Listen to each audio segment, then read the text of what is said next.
Hello friends, Paulie here from HardDrive Radio. Delighted to be sitting down in the studio today with the legend, Steve Harris. Man, thank you for coming in to see us today. Cheers, mate. Good to be here. Now, we know you from your work as a founding member of Iron Maiden, but we're actually here today to talk about your other band, British Lion. That's right. So tell me, it's been, I think, about 7 years since the first British Lion album came out. And, we all know Iron Maiden, very, very busy times, keeps you busy all the time. So how do you find the time to work on British Lion content, between Iron Maiden gigs? That's why it's been 7 years. No, it's just ridiculous. I can't believe where the time goes. It's crazy. I mean, we have done quite a bit of touring with British Lion as well, around Europe and stuff. And last year we did Canada, South America and Japan for the first time. So we've done a fair bit of gigs with British Lion as well, but to be 7 years between albums is just mad. I don't know what's happened. I don't know. Finally get it out though. Well, I mean, I think we got the record is 13 years waiting for Tool albums, so you guys haven't beat that yet, thank God. But tell me about, for writing for a project like this, are you writing while you're on the road? Are you guys all getting together when you got some downtime to sit in the studio? How does it work? Yeah, we get together every now and again, bits and pieces, and that's how we record as well. We did a tour, and then we went straight in and recorded a bit of the album, and then did another tour, and we recorded a bit more and so on, because I wanted to record this album in the studio live, really properly. Like the first album wasn't like that so much, so I really wanted to do the process how I'm used to doing it. I mean, I'd love to just go in and do an album 2 or 3 months like we do with Maiden, but it just ain't time. It's just not enough, time. In the days, months in the year, and what do you do? Can't claim myself, so you can't. Not yet. Yeah, I'd like to. I'm sure most people would love to be able to claim themselves, but it's just mad. I don't know where the time goes. I really don't. I mean, I do, but it's like mad. Yeah.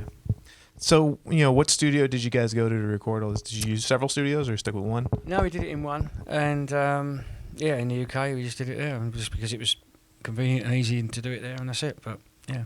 Do you work with a producer on an operation like this? Well, I produced it myself, really, but with Tony Newton and involved, because Tony's our out front sound guy anyway, and so he knows the band inside out, and so it was obvious to go straight in and just come straight off a tour, straight in there, bosh. That's how I like to record. So when you're, producing a band like British Lion, are you, obviously you're drawing from your wealth of experience that you have from Iron Maiden, do you have to kind of switch hats and kind of like be in a different mindset in order to produce, or is it just something that comes naturally to you? Not really. It's the same sort of principles apply, I think, to the recording and just the way you approach it and just trying to capture that live endeavour, which it's very difficult. All the years we've been trying to do that with Maiden and British Lion now as well, and it's not the easiest thing in the world to capture that essence, but I think we've captured as much, as well as we can. Are there any, not really risks, but just like different things you try, or just like new techniques you try out that you wouldn't be able to do in Iron Maiden? Well, I tried it on a few different things on the first album, and then we started going out on the road and touring, and I was just back to playing with my normal type of sound, which I like playing with live. So I ended up with does what it says on the tin sound, which is, my sound, and that's what's ended up being on the second album, which I think is really, it just evolved a bit more into a band and just more natural, and just, I could be me and they could be them, and that was it, So but we needed that stepping stone from the first album, and I'm proud of that. And it sounded like the 70s. It was meant to sound like that. And but I would like to release a live album as well now, really, because I think the songs have evolved live to something a little bit of a different thing now. So it'd be nice to capture that essence. Speaking of the live show, what's the kind of feedback you get from fans? Are you seeing a lot of Iron Maiden shirts out in the audience, or are you kind of reaching a broader audience? We did initially, and it's great. I mean, you just got to get people in, haven't you? You prove what you can do, and some people are going to love it, and some people maybe, but most people seem to have really enjoyed it. And we go out and we give 110%, just like we do with Maiden. And it's been a lot of fun. Great, really. I think people that come to see the gig have gone home with a smile on their face, and if they haven't, well, they've had a row with their missus. Not much I can do about that. The first song we got to hear from this album is a song called Lightning. What can you tell me about what went into creating the song? Well, that really derived from a true story that happened to Richie, the singer. And there was a preacher that called himself Lightning, that approached him in the street, just sort of off the cuff, told him his name and started trying to say weird stuff to him. And then he sort of got distracted, looked round, and the guy was just gone. He just disappeared. So it's just, he said it was really the most weirdest thing that's ever happened to him. And so that's about that, really. Nice. So, yeah, I can't imagine somebody just walking up on the street and be like, "Hey, my name's Lightning. Yeah. Let me talk to you for 30 seconds," and then run off. Yeah, that's a weird one. He said it was very odd. The other song we've been able to hear from this album is a song called Spitfire. What can you give me on the background of that one? Yeah, that one starts with a picking intro, and that one's really more kind of about my father was evacuated in the Second World War. The Blitz was going on in London, so they evacuated him into the countryside, which happened to a lot of kids in those days. And it's about that, really. It's like seeing the planes go over and being in the fields and seeing all that kind of stuff. Now, the artwork for this album, it kind of continues the theme of the original one. It has the same, metal lion head looking thing, but it's now kind of doubled. Did you work with the same artist for the artwork on this one? No, it's a different artist, but I wanted to continue the vein of what was going on with the artwork and the flavour of it, and going back to like the Celtic sort of stuff that would kind of comes from the Lindisfarne scrolls and all that kind of thing, and the historical stuff. And I wanted to carry that vein through to this album, and I think it's really good. I think when people see the actual booklet and all that, the rest of it, and the vinyl and all that stuff, it's really cool. How much of a hand do you have in the visual aspects of an album? Are you making outlines for what you want things to look like, or are you just kind of letting people have their flow? Yeah, I'm usually pretty hands-on with that sort of thing, and I try and get my ideas across, but it's not always easy. Even say with the last Maiden album, Book of Souls, it took a long while to get Eddie how I wanted it to look, what I had in my mind, and maybe I wasn't explaining myself very well, but I was trying to go via Rod, so that was difficult. But in the end, he just bowed out. He said, "Oh, I don't bloody understand what you're going on about." So I just dealt with the artist direct in the end. So, but these things happen, and no, it's just a bit of fun, that. But yeah, I mean, if you get a strong idea what's based on, a vision of lyrics or something like that, some sort of imagery, and hopefully the music does conjure that up, and then you take it into the artwork, and then that gives a good flavour and feel for like people listening to the album, I think. I find it really refreshing to have such a hand in doing the art, because I still think artwork is a big part of an album. And I know in today's, the way we consume music more digitally, maybe people aren't really looking at the art as much. But I think just a really awesome cover is essential to have a good album. Like if a good album doesn't have a great visual cover, it's just not going to do it for me. I think it's massively important. Yeah. I really do. I think it's more important than people even realise, perhaps. I don't know, but I've always thought it's so ultra important, and so much so, and I'm not going to mention any names, but there's bands that I absolutely love that I want to wear the t-shirts of, but I can't wear them because the artwork's so bad, and you wouldn't wash your car with it. It's that bad. And I really want to support that band. I want to wear them, but I can't because they're just so poor. So British Lion, you guys have done a lot of touring, but you've never actually gotten a chance to tour in the States. But I think coming up this year, 2020, you're going to have your first U.S. tour. Is that correct? Yeah, we're starting in Orlando on the 18th of Jan. Sorry, the album's coming out 17th, the day after we start in Orlando. And we've got a few shows before. It's based around the Monsters of Rock thing we're doing on the cruise on February 8th. So we've got shows before that and a few shows afterwards. And we finish up in New York on the 20th at the Grahame. Doing a rock cruise of any sort. You're on a boat with all these crazy fans. Do you enjoy that experience? Are you hanging out with everybody? I really enjoyed it. Yeah, I mean, I didn't know what to expect because I've never been on a cruise before of any kind. So I thought, oh no, I hope I'm not going to get seasick or something like that. It'd be annoying. But no, it was fine with all that, and I really loved it. So they asked us straight away. They said, "Can you come back the following year?" And I said, "Well, I can't commit to that, but I can do the following year after that." So off we go.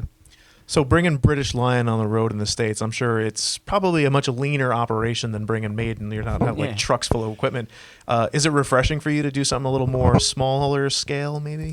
Yes, I mean, I just love playing small gigs as well as the big ones. And yeah, of course, we've got less gear, less budget and everything. So I do most of the bookings and stuff myself because I'm used to doing that sort of thing and know where I need to stay and, know the lie of the land a bit better, really.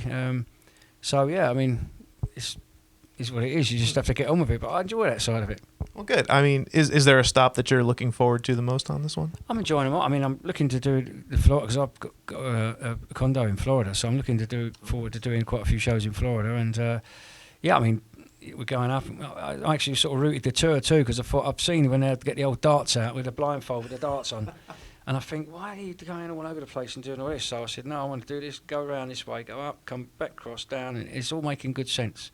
But it's not easy to get people to do that. And I actually said to a few agents, I've said, does anybody else ever question, the routing? And they went, no. I said, I don't get that. Why would you not question it? Look at the tour where you're going. You're the ones that got to go and do it. And someone just goes, boom, they'll go there, they'll go there. The old chestnut of availability of venues don't wash with me, I'm afraid. Yeah. I mean, have you ever considered maybe doing tour routing for other bands? Has anybody ever come knocking on your door for your expertise? Well, maybe they should after hearing this, possibly. I don't know. But I think if it at least makes them look at what they're going to be going first before they agree to it. I mean, if Maiden doesn't work it out, you'd always have a gig as a tour manager. Sometimes it is like when you do tours in Europe, to be fair, a lot of the festival season is based on a weekend, so you're just trying to fit things as well in around that and in between. So some of it, you look at it and think, oh, that don't make sense, but that you can't avoid. But on a tour like this, or if you're doing a club tour, then they should be able to. I said, look, if you can't get that venue, get me another venue. If you can't get that one, get me another city. I don't mind. It's so fine. And I think that's a big part of why, a band like British Lion can be as successful as it is, because this is not like an ego thing for you. You're not driving around expecting to, have the arenas and the pampering and everything. Like you're not afraid to put in the work and just tour like a band tours. So I think that's part of the reason I'm excited to see British Lion finally come to the States, because I've been a little jealous that everybody else gets to see you guys, and we're just like, well, eventually. The thing is, I mean, yeah, it is all about that, but it's also, I mean, coming into a place for the first time, we've got to put our toes in the water and see what happens. I mean, that's a scary thing, because you don't really know when you go to a country for the first time.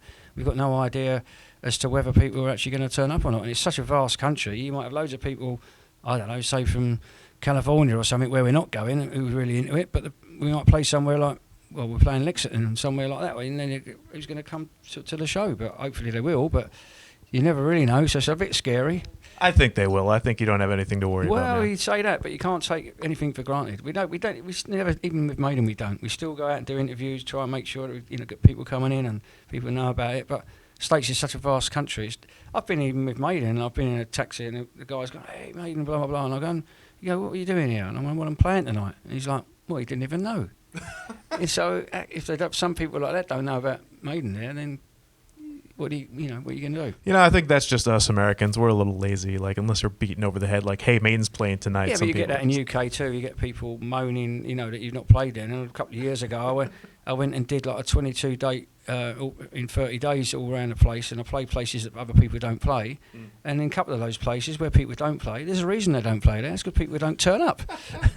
Well, some do, but it wasn't, as well attended as other places. So what do you do? You can't please everyone. Do you look at social media posts at all? Because I know one of my favorite things to do is look at a band's page and see like, oh, well, here's the tour run. And as soon as they put the tour dates, there's always somebody like, how come you're not playing my city? How come you're not playing this city? You get it every all the time, right? Oh, yeah, of course. Because, but you expect that. But to be fair, this time round, with the UK, for example, we've got 6 shows in a row.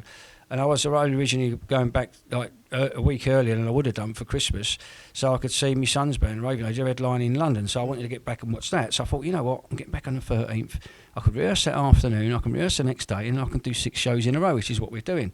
And I wanted to play Glasgow, and I wanted to play a show in Wales as well, but we just couldn't get the venues at the time because it's a difficult time of year. Everyone's out then as well anyway. And of course, people complaining that we're not playing Scotland, and how can you call it a UK tour and all this stuff. But it is what it. We'll play there another time, whatever. But it's quite amusing in a way. But it's also good because people are complaining that they can't see it. So I think I'll take that as a good sign. Right. It's the silence you have to be worried about. Exactly. Right? Yeah. Time to worry is when no one says anything. Lastly, before we go, something we like to ask all the bands that we have on our show is we call them the Spinal Tapian moments. The times on tour where everything just goes wrong, or like somebody gets left on the side of the road when the bus stops for gas, and just looking for a story about maybe when everything went wrong. Yeah, it's happened a couple of times, usually with in fact, our guitar player, Grahame in British Lion.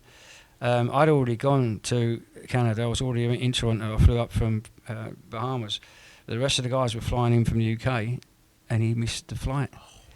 But he was at the flight. He was at the gate before everybody else, and then he wandered off to do something or whatever. And I don't know what happened, but he just missed the flight, and so anyway, I don't know. They put him on a flight to.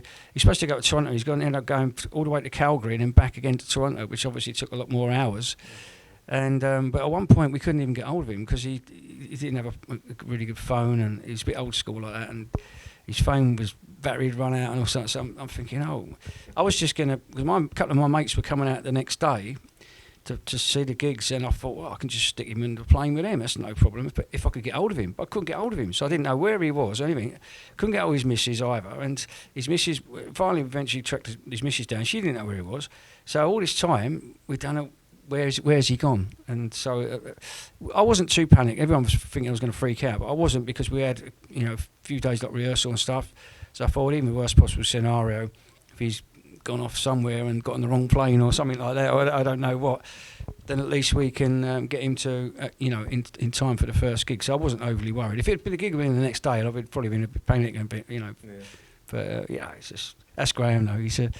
He's a lovely guy. He's a character. That's all I can say.